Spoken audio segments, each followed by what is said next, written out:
Welcome back to the LEC in the latest iteration of G2 versus Fnatic rivalry. Fnatic comes out on top, and I'm joined by Wunder about to hear more about this victory. Wunder, thank you so much for joining me. Thank you. Yeah, it does feel like a bit of a tell us all this time. You know, no matter how many players change, it does feel like G2 and Fnatic rivalry always brings that extra layer of hype or perhaps stake. So you played both sides of the rivalry. So how does it feel to play it out on the Fnatic side and this time also win it? I mean, of course, this time it's different because in the past, when I played for G2, I only really my part in the rivalry was like winning for caps or winning for whoever left the team and then joined ours. Now I'm kind of in that position, so now I want to win against my old team, and I also want to win against my old teammates.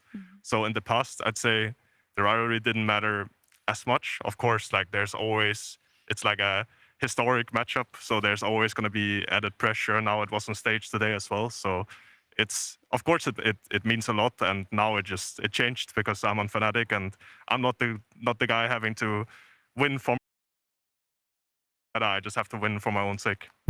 Like you did mention in previous interviews that you were really looking forward to G2. Now that you have enacted your revenge, like how does it feel? Was it as sweet as you imagined, perhaps? I mean, at the moment we are 1-1, right? And it's Mm. regular split, and we are kind of even in the standings. I'd say both of our teams have our strengths and weaknesses.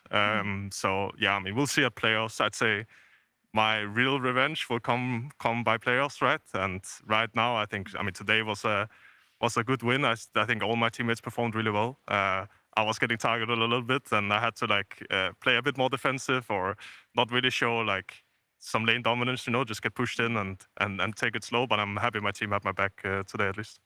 Speaking of your role in the game, really briefly, you played Camille today, and we've been seeing more and more Camille being played in top lane, not only in the LEC but in other leagues. Can you tell me more about the role of Camille in the current meta that seems to be so dominated by Jace at the moment? Yeah, I think Camille has like Camille's strength is that she can kind of survive any matchup. She doesn't really get super punished.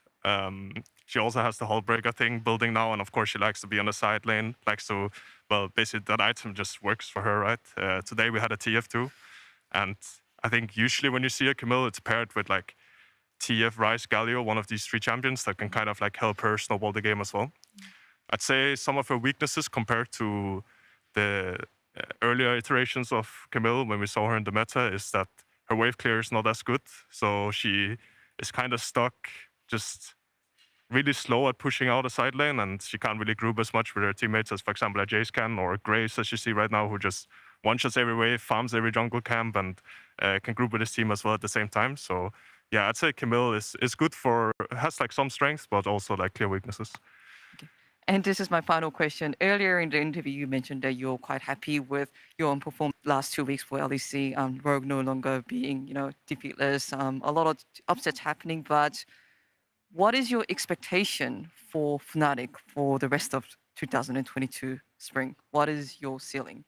I mean, I think we are all really good players, and we have our off games. Yesterday was an off game. I'd say yesterday, if we tried to be a little bit more calm in the game and we let everyone else, well, if someone is having a bad game, sometimes we're really bad at maybe letting someone else carry or let someone else take the torch, and lead us to victory. I think yesterday that could have been me, for example. I think I had a really good game, but it was really hard to bounce back from what happened earlier in the game against Astralis. So I'd say sometimes we just have like some slip-ups, just like any team.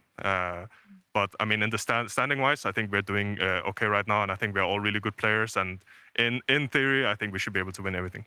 And I'll certainly look forward to more of it. But thank you so much for this interview, Wonder, and best of luck for the rest of the 2022 LEC. Thank you.